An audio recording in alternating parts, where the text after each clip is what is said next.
Commander Zara Lynn stood on the bridge of the Star's Edge and watched the human ships move closer. Her crystalline skin glowed blue in the dim light of the command center. Like all Altarians, she was tall and thin with features that looked like they were carved from living crystal.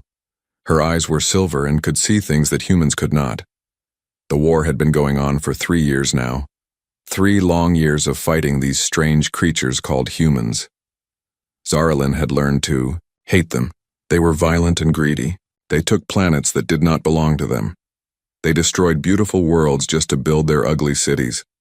"Commander, the human ships are getting ready to attack," said Lieutenant Keseval through their mind link. He was her bonded partner, connected to her thoughts and feelings. When one felt pain, the other felt it too.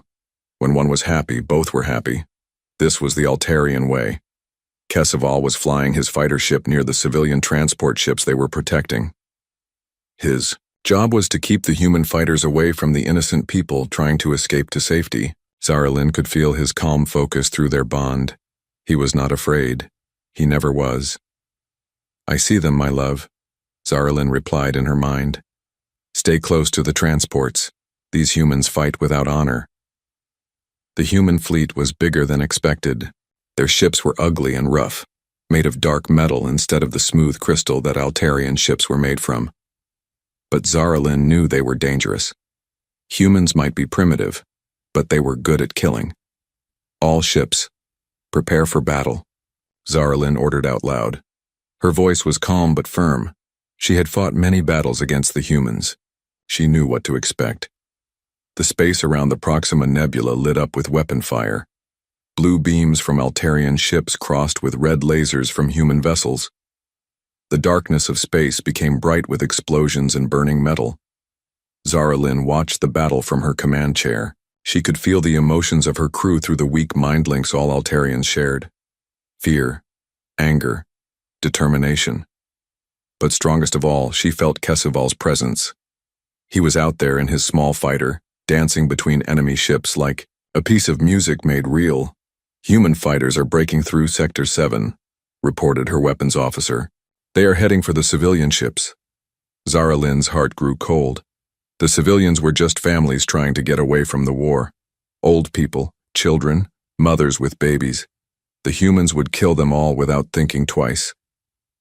"Keseval, they are coming your way," she warned through their bond. "I see them," he replied. His fighter ship turned and flew straight at the incoming human fighters. There were 5 of them and only 1 of him, but Keseval did not hesitate. Zara Lynn felt his focus sharpen like a blade. Through their connection, she could see what he saw. Human fighters with their red and white markings, ugly ships that moved like angry insects. But fast, very fast. The first human fighter fired at one of the transport ships. Keseval moved his ship in the way, and the beam hit his shields instead. The energy barrier around his fighter flashed and sparked. "Shields at 60%, he told her calmly. 2 more human fighters attacked. Keseval spun his ship and fired back. His blue beam cut through the wing of one enemy fighter, sending it spinning away into the dark. But the other humans kept coming. Zara Lynn wanted to help him, but her big ship was too far away. She could only watch through their bond as her partner fought alone against impossible odds. "Transport Ship 3 is clear," Keseval reported, moving to protect Transport Ship 4. A human fighter got behind him. Zara Lynn felt a spike of worry from Keseval as red laser beams lit up around his ship. One beam hit his engine, and she felt the shock of it through their bond like a punch to her stomach. "Keseval," she called out. "Engine damaged but still flying," he said, but she could feel his pain now. The hit had hurt him. More human fighters were coming. Too many. Keseval's ship was damaged and slow. Zara Lynn gripped the arms of her command chair so hard that the metal bent under her crystal fingers. "Pull back," she ordered him. "Let the escort ships handle them." "Negative," Keseval replied. "Transport Ship 4 has children on board. I will not let them die." That was Keseval, always thinking of others first. It was why she loved him. It was also why she was terrified for him. The largest human ship, a cruiser called Liberty's Dawn, turned its big guns toward the transport ships. Those guns could destroy a transport ship with one shot. Kessival flew his damaged fighter straight at the cruiser. "What are you doing?" Zara Lynn asked, but she already knew. Through their bond, she could feel his plan. He was going to ram the cruiser's gun batteries, destroy them with his own ship. "Tell my sister I love her," Kessival said quietly in her mind. "No," Zara Lynn screamed, both out loud and through their mental connection. "There has to be another way." But Kessival had already made his choice. His fighter ship, trailing fire and smoke, crashed into the side of the human cruiser. The explosion lit up space like a small sun. Through their bond, Zara Lynn felt everything. The moment of impact, the heat, the crushing force. And then, suddenly, nothing. The warm presence that had lived in her mind for 8 years was gone, cut off like someone had turned off a light. The pain hit her like a physical blow. She screamed and fell from her command chair. Her crystal skin flickered and went dark. Around her, the bridge crew felt her agony through their own weak mind, links, and cried out in sympathy. "Commander," her second officer called out. "Are you injured?" But Zara Lynn could not answer. The place in her mind where Kessival had lived was empty now, torn and bleeding. It felt like half of her soul had been ripped away. On the main screen, she could see that Kessival's sacrifice had worked. The human cruiser was damaged and pulling back. The transport ships were safe. The children would live. But Kessival would. Not rage filled the empty space where love had been. Hot, burning rage that made her crystal skin glow red instead of blue. The humans had taken everything from her. Her partner, her other half, her future. "All ships, pursue the enemy," she ordered, her voice rough with pain and anger. "Make them pay." The human ships were running away, damaged and broken. The Liberty's Dawn was limping toward an asteroid field, trying to hide among the floating rocks. Zara Lynn did not care about orders or tactics anymore.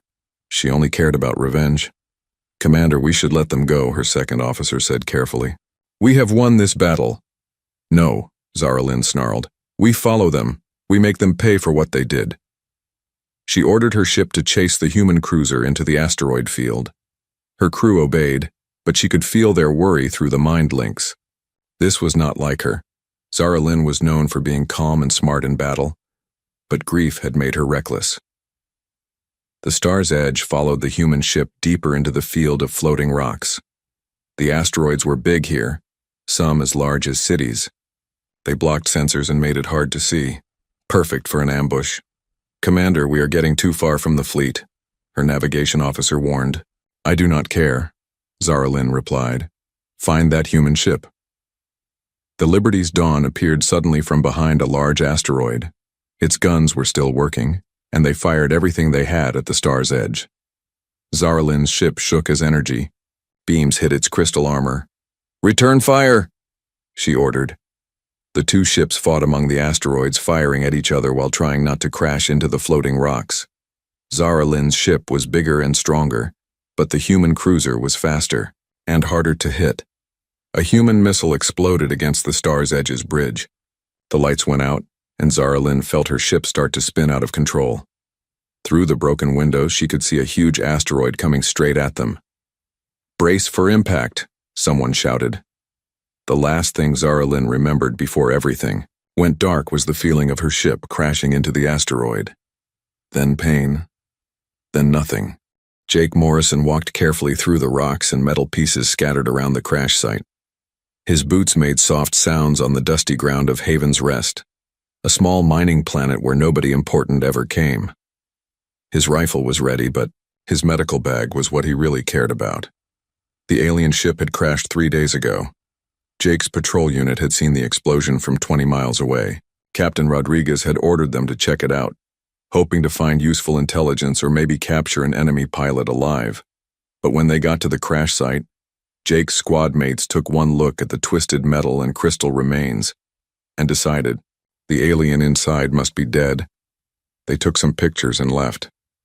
Jake stayed behind, telling them he wanted to collect more evidence. That was a lie.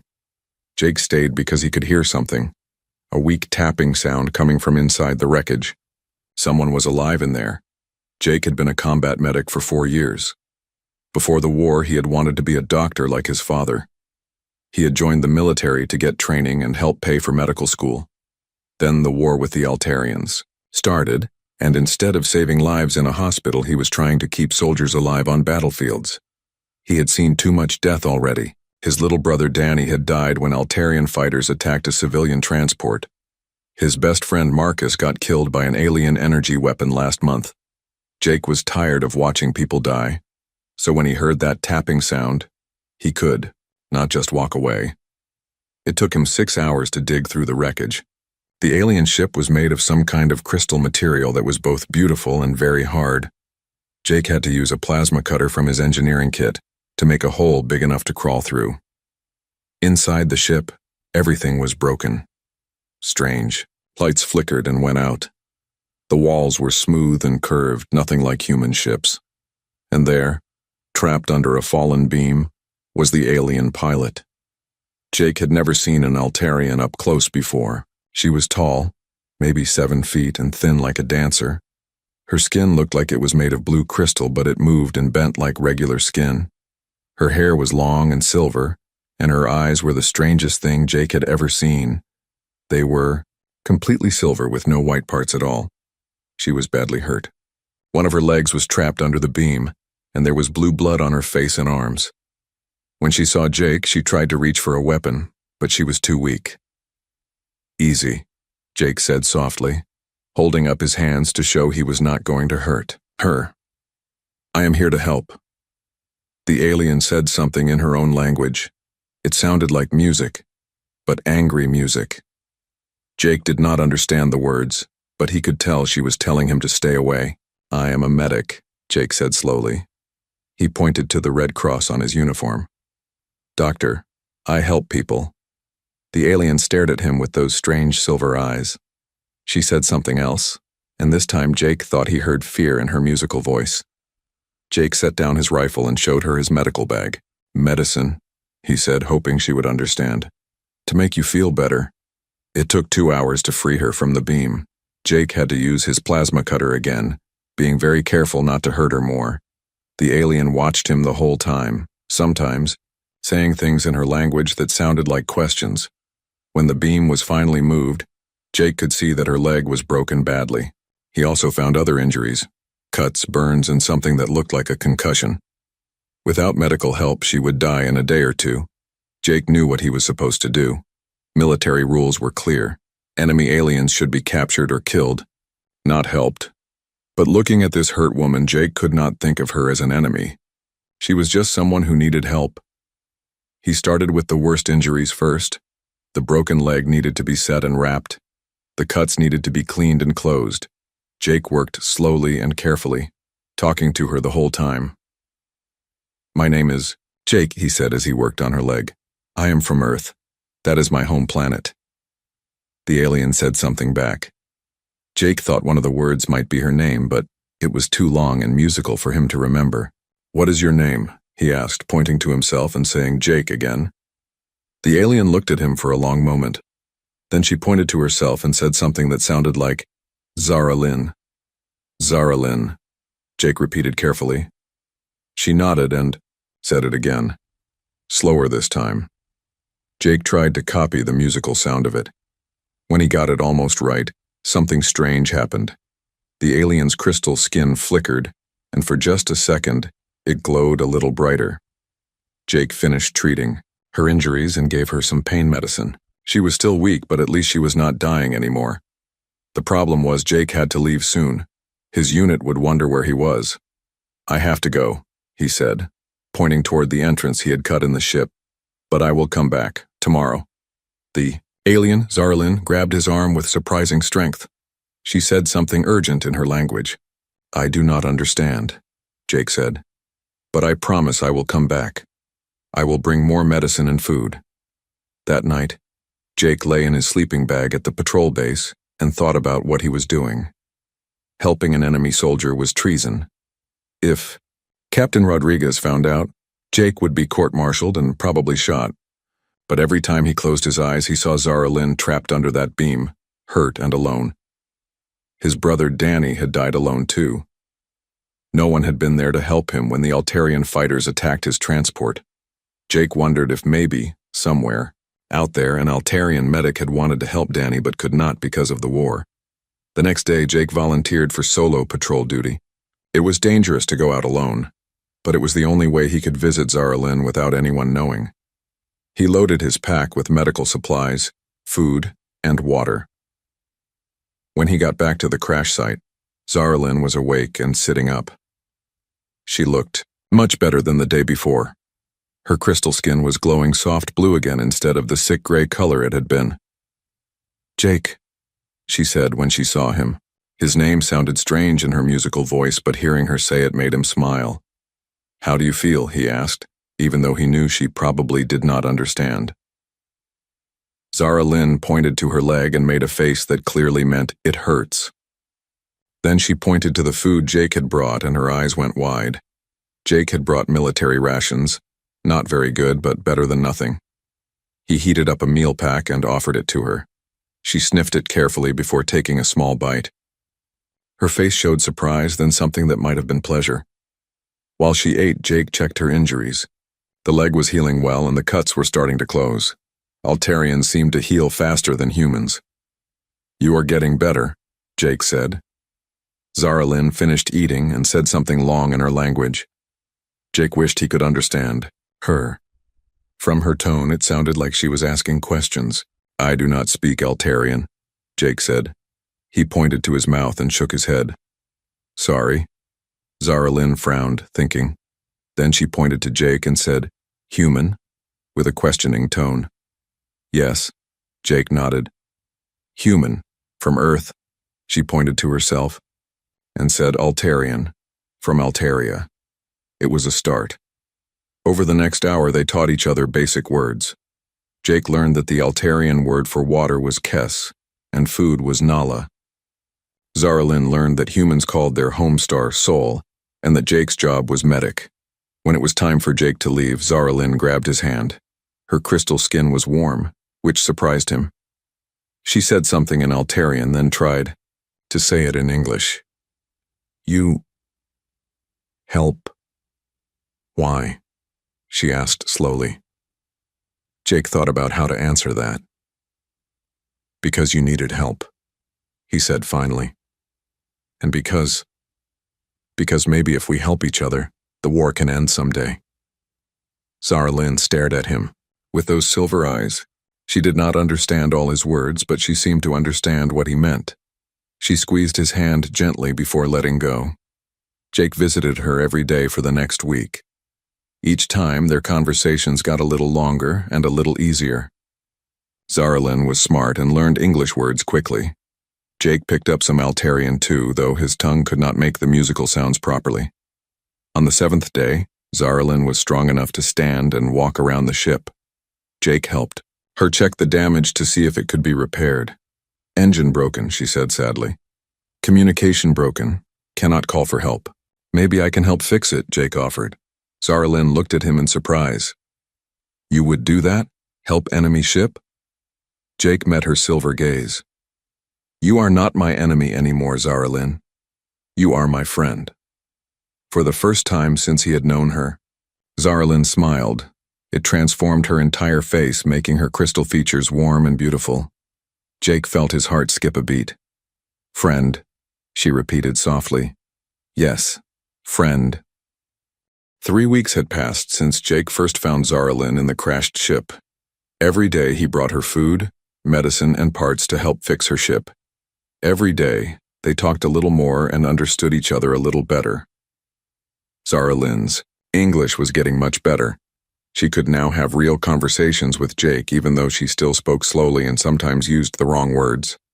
Jake had learned enough Altarian to say basic things, though his pronunciation made her laugh. "Tell me about Earth," Zara Lynn said one afternoon as Jake worked on her ship's communication system. She was sitting nearby, handing him tools when he needed them. Jake paused his work and smiled. "What do you want to know?" "Everything," she said. We are taught that humans come from a world of violence and death. Is this true? Jake thought about how to answer that. Earth has violence, yes. We fight wars with each other sometimes, but it also has beautiful things. Oceans that are so blue they look like jewels, mountains covered with snow, forests where the trees are so big you could build houses inside them. Zara Lynn listened carefully. Tell me more. So Jake told her about the farm in Nebraska where he grew up, about wheat fields that went on forever under a blue sky, about his parents who grew corn and raised cattle, about summer evenings when fireflies danced in the warm air. My brother Danny and I used to catch fireflies in jars when we were kids, Jake said. But our mother always made us let them go before bedtime. She said they belonged in the sky, not in cages. Your brother, Zara Lynn said softly. He died in the war? Jake nodded. On a transport ship. Altarian fighters attacked it. He was quiet for a moment. I hated your people for a long time because of that. And now? Zara Lynn asked. Jake looked at her crystal blue skin and silver eyes. Now I know that not all Altarians are the same, just like not all humans are the same. Zara Lynn was quiet for a while. Then she said, I lost someone too. His name was Kessival. He was my bonded partner. Bonded partner? Jake asked. It is hard to explain in English, Zara Lynn said. Altarians can connect their minds together, share thoughts and feelings. Kessival and I were bonded for 8 years. When he died, part of me died too. Jake stopped working and looked at her. I am sorry. That sounds like it would hurt very much. It did, Zara Lynn said. It still does. There is an empty place in my mind where he used to be. I thought it would never stop hurting. But it is getting better, Jake asked gently. Zara Lynn looked at him with those strange silver eyes. Yes, slowly. You have helped with that, Jake Morrison. The way she said his full name, with her musical accent, made Jake's heart skip a beat. Over the past weeks, he had started to notice things about Zara Lynn that had nothing to do with her being an alien. The way she laughed when he mispronounced Altarian words. How her skin glowed brighter when she was happy. The graceful way she moved, even with her injured leg. Jake was starting to realize he was falling in love with her. It was crazy and impossible, but it was true.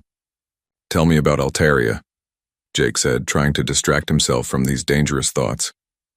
Zara Lynn's face lit up. Oh, Jake, it is the most beautiful world in the galaxy. Our cities are made of living crystal that grows from the ground like trees. They sing when the wind blows through them, making music that changes with the weather. She told him about crystal gardens where plants made of light grew in patterns of pure color. About the great libraries where all Altarian knowledge was stored in singing stones. About the bonding ceremonies where young Altarians found their life partners through mental connection. It sounds amazing, Jake said, but tell me something. If Altarians are so peaceful and spiritual, why are you at war with humans? Zara Lynn's expression became sad. Because humans take what is not theirs. You expand across the galaxy without asking permission. You settle on worlds that are sacred to us. Sacred how? Jake asked. They are burial worlds, Zara Lynn explained. Places where our ancestors rest. Humans build cities on top of them. It is like someone building a house in your family cemetery. Jake put down his tools and stared at her. We did not know. Humans never knew those worlds were burial grounds. We tried to tell you, Zara Lynn said. But humans do not listen to telepathic communication, and when we sent ships to ask you to leave, you shot at them. Because we thought you were attacking us, Jake said, understanding starting to dawn on him. And we thought you were ignoring our peaceful requests and choosing to desecrate our dead, Zara Lynn replied. They looked at each other in silence for a moment. The whole war, Jake realized, had started because of a misunderstanding. Neither side had tried hard enough to really communicate with the other. This is all so stupid, Jake said finally. Yes, Zara Lynn agreed. Very stupid, and now too many have died on both sides. That evening, Zaralyn asked Jake about his nightmares. She had noticed that he sometimes jerked awake when he dozed off while working on her ship. "I dream about my squad," Jake admitted. "The men who died under my command. I see their faces. I hear them calling for help, but I cannot reach them in." "May I try something?" Zaralyn asked. "It might help." Jake nodded, though he was not sure what she meant. Zaralyn moved closer to him and gently placed her hand on his forehead. Her crystal skin felt warm and tingly. "Close your eyes," she said softly. "Think about something peaceful. Your home, your family." Jake closed his eyes and tried to think about the farm in Nebraska, but instead of the usual memories of wheat fields and blue skies, something else came into his mind. He could see Altaria as Zaralyn had described it. Crystal cities singing in the wind, gardens of light. It was beautiful and calming. "How are you doing that?" he whispered. "Sharing my thoughts with you," Zaralyn said. "It is something all Altarians can do, but only with someone we trust completely." The peaceful images in Jake's mind slowly replaced the nightmares of war. For the first time in months, he felt truly calm. "Thank you," he said when she finally took her hand away. "You have given me so much," Zaralyn said. "It is good to give something back." The next day, Jake brought something special with him. It was a small device that could show pictures and videos. "I want to show you something," he said, turning on the device. The screen lit up with images of Earth, blue oceans, green forests, snow-covered mountains, cities full of people of different colors and shapes, children playing in parks, families having picnics. "This is what we are fighting for," Jake said. "Not conquest or glory, just the right to live and be happy." Zaralyn watched the images with wide eyes. "They look so peaceful, happy. Most humans are," Jake said. "We are not all soldiers and warriors. Most of us just want to grow food, raise families, and live in peace." Then Jake showed her pictures of his own family. His parents standing in front of their farmhouse. His little brother Danny grinning with a fishing pole in his hands. "Danny was only 19 when he died," Jake said quietly. "He wanted to be a teacher. He loved kids." Zaralyn touched the screen gently with one crystal finger. "He looks kind." "He was," Jake said. "He would have liked you, I think." "And I would have liked him," Zaralyn said. Over the following days, their conversations grew deeper. They talked about their hopes and dreams, their fears about the war, their memories of the people they had lost. Slowly, Jake began to see that despite their different biology, humans and Altarians were not so different after all. Both species loved their families. Both mourned their dead. Both wanted peace and happiness for their children. The war between them was not inevitable. It was just a terrible mistake that had grown too big to stop. "Sometimes I think about what would happen if the war ended tomorrow," Zaralyn said one day.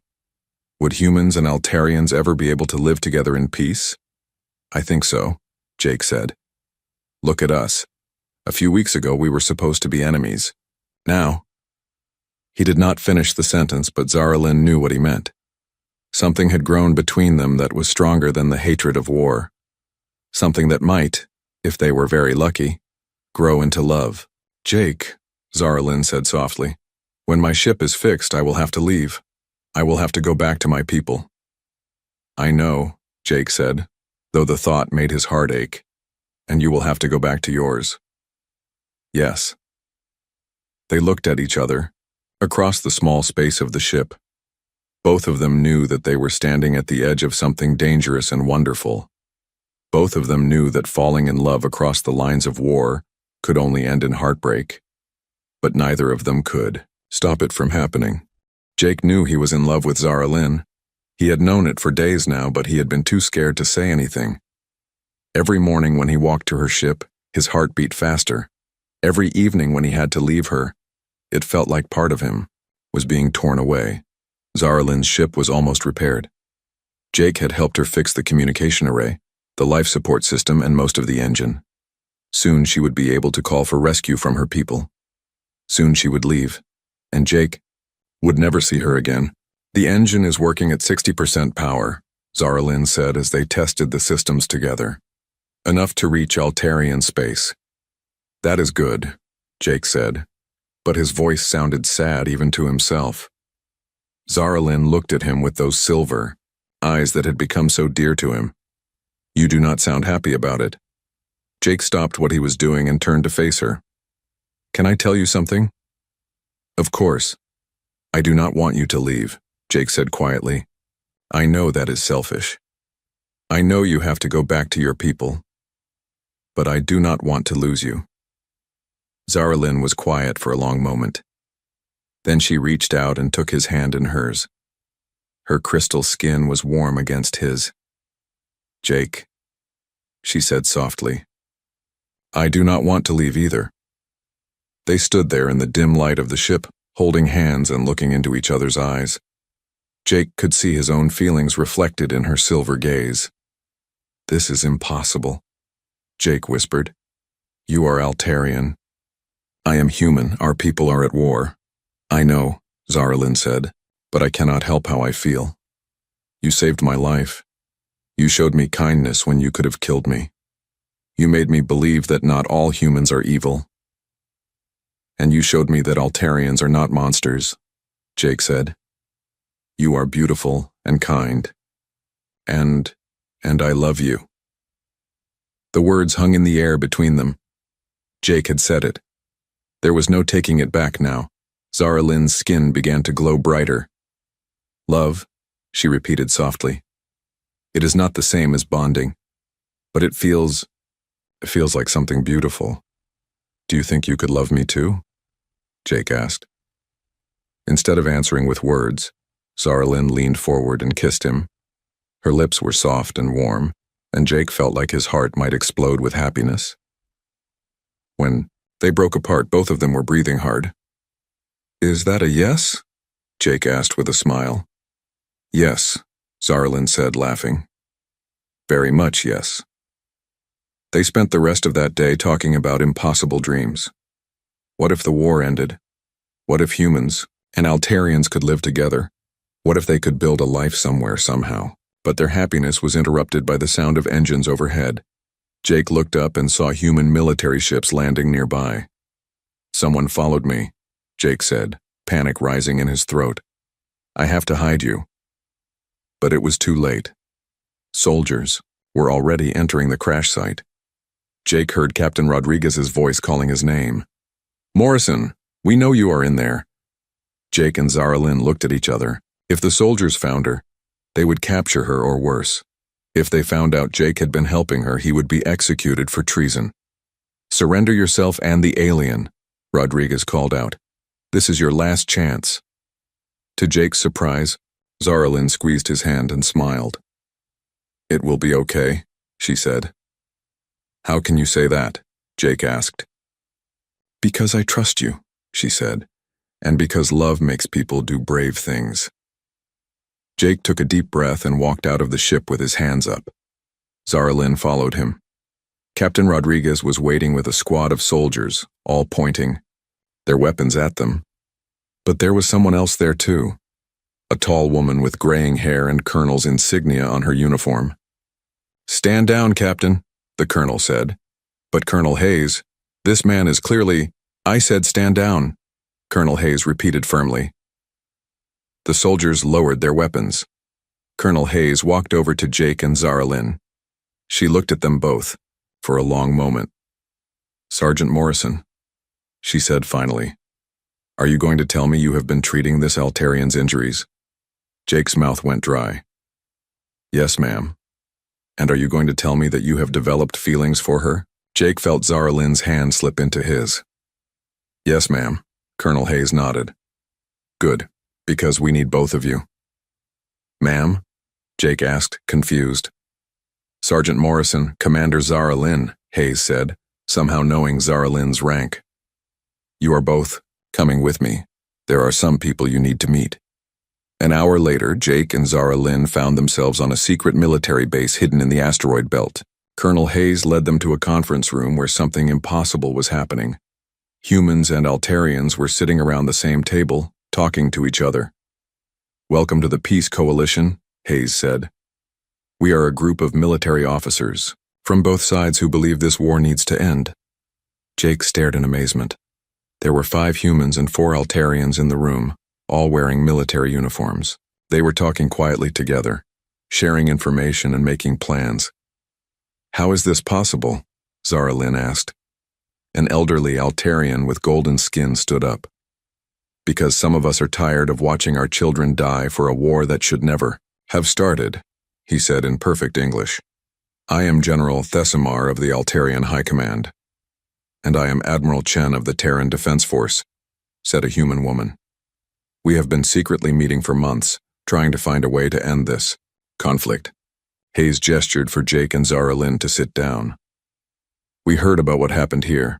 An Altarian commander and a human medic working together, falling in love. You two represent something very important. What? Jake asked.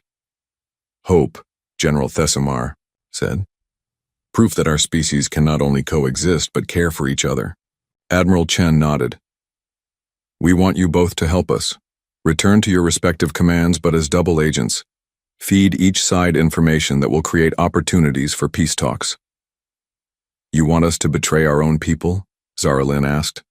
We want you to save your people, Hayes said. Both sets of people. This war is destroying both our civilizations. Over the next several hours, they explained the plan. Jake would return to his unit and report that he had found the Altarian ship destroyed with no survivors. Zara Lynn would return to her fleet and report that she had been rescued by a patrol ship. Both would then use their positions to feed intelligence to the Peace Coalition. Information about troop movements, battle plans, weaknesses that could be exploited not for military advantage, but to create situations where peace negotiations might be possible. It is dangerous, General Thesimar warned. If either of your commands discovers what you are doing, you will be executed as traitors. But if we succeed, Admiral Chen added, we might be able to arrange a ceasefire, maybe even a permanent peace treaty. Jake looked at Zara Lynn. Her silver eyes were serious, but determined. I will do it, she said. If there is a chance to end this war, I must try. So will I, Jake said. They spent 3 more days at the secret base, learning how to communicate with the Peace Coalition and planning their return to their respective fleets. On the last night, Jake and Zara Lynn walked together in a small garden that had been built in one of the asteroid's caverns. Are you scared? Jake asked. Terrified, Zara Lynn admitted, but also hopeful. For the first time since Kesaval died, I feel like there might be a future worth living for. Even if we get caught? Jake asked. Even then, she said. Because, at least we will have tried to do something good. They held each other close under the artificial stars of the garden ceiling. Tomorrow they would return to the war, pretending to be enemies again while secretly working for peace. But their plan lasted only 2 weeks. Jake was in his quarters when Captain Rodriguez burst in with a squad of military police. Sergeant Morrison, you are under arrest for treason, Rodriguez announced. Sir, I do not understand. We intercepted communications from the Peace Coalition, Rodriguez said coldly. We know all about your little group of traitors. Jake's heart sank. If they had discovered the coalition, that meant Zara Lynn was in danger too. The Altarians have also uncovered the conspiracy, Rodriguez continued. Your alien girlfriend has been sentenced to exile. She will be stripped of her rank and banished from Altarian space forever. Jake felt like he had been punched in the stomach. Not only had they failed to bring peace, but now Zara Lynn was being punished for trying. You will be court-martialed tomorrow, Rodriguez said as the military police put handcuffs on Jake. The penalty for treason during wartime is death. As they dragged him away, Jake thought about Zara Lynn somewhere out there in space, alone and exiled from her own people. They had tried to bridge the gap between their species with love and hope. Instead, they had only made the war worse. Both sides now believed that the other had been planning treachery all along. The fighting escalated to levels of brutality that made the previous 3 years look like minor skirmishes. Jake sat in his cell and wondered if he and Zara Lynn would ever see each other again. or if either of them would live long enough for it to matter. 6 months had passed since Jake was arrested for treason. 6 months since Zara Lynn was exiled from Altarian space. The war had grown worse than anyone could have imagined. Entire star systems were being destroyed. Billions of people, both human and Altarian, were dead. Jake escaped from military prison during a bombing raid that destroyed half the detention facility. He found a group of human soldiers who had deserted rather than continue fighting a war they no longer believed in. They called themselves the Free Company, and they lived on old mining stations in neutral space. The Free Company was led by Colonel Hayes, who had also escaped when the Peace Coalition was discovered. She had managed to save some of the human members of the group, but they had no contact with the Altarian side. "We failed," Hayes said one evening as she and Jake looked out at the stars through the station's observation deck. "The war is worse than ever." "Maybe," Jake said. "But we have not given up yet." "What can we do?" Hayes asked.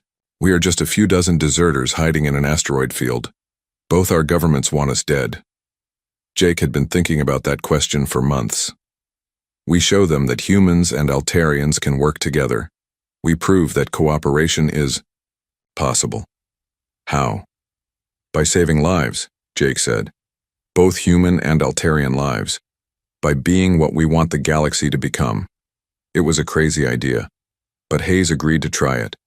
The Free Company began rescuing survivors from destroyed ships, regardless of which species they belonged to.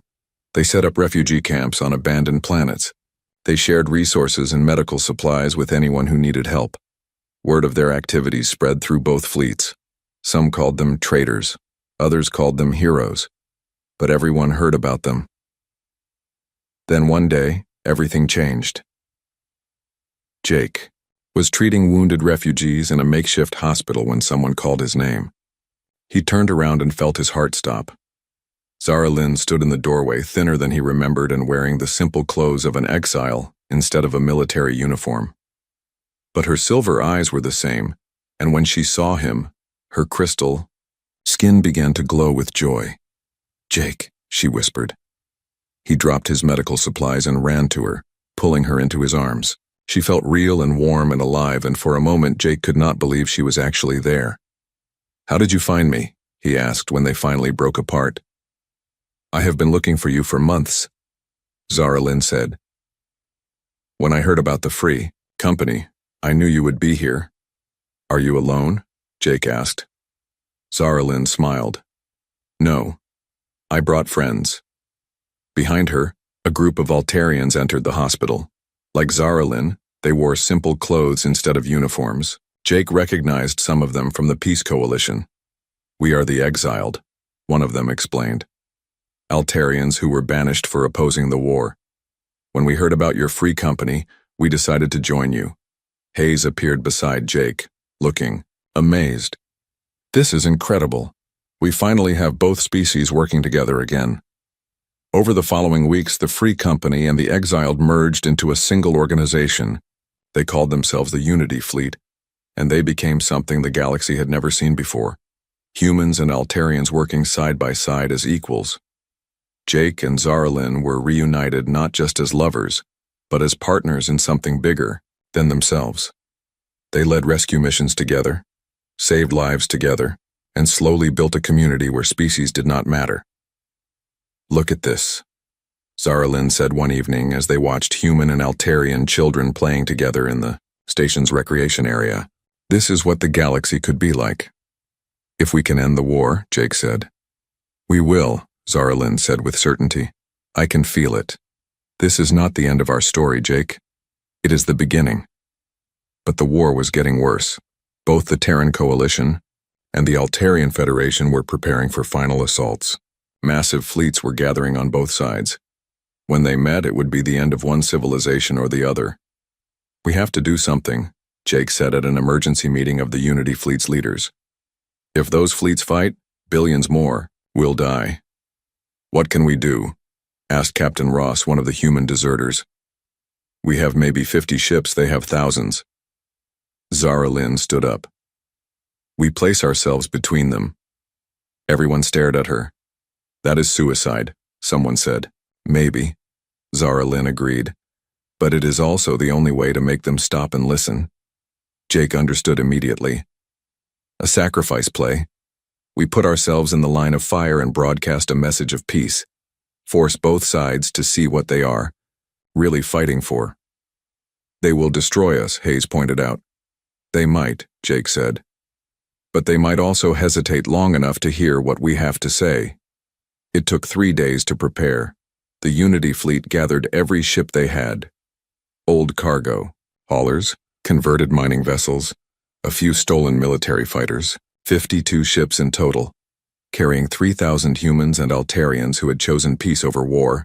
They positioned themselves at the Meridian jump point, directly between the two massive battle fleets that were converging for the final confrontation. Jake and Zara Lynn stood together on the bridge of their flagship, a converted transport ship they had renamed the New Hope. Through the viewscreen, they could see the approaching fleets. Thousands of ships on each side, bristling with weapons that could destroy planets. Open all communication channels, Jake ordered. All frequencies, both human and Altarian. The communication officer nodded. Channels open, sir. Jake took Zara Lynn's hand. Together they began to speak. This is Commander Zara Lynn of Altaria, and Sergeant Jake Morrison of Earth, they said, their voices carrying across space to both fleets. We are speaking to you from the Unity fleet, a combined force of humans and Altarians who have chosen to work together instead of fighting. On the view screens they could see both battle fleets slowing down, confused by the ships blocking their path. For 6 months we have lived and worked together, Zara Lynn continued. We have saved lives from both our species. We have shared resources, knowledge, and friendship.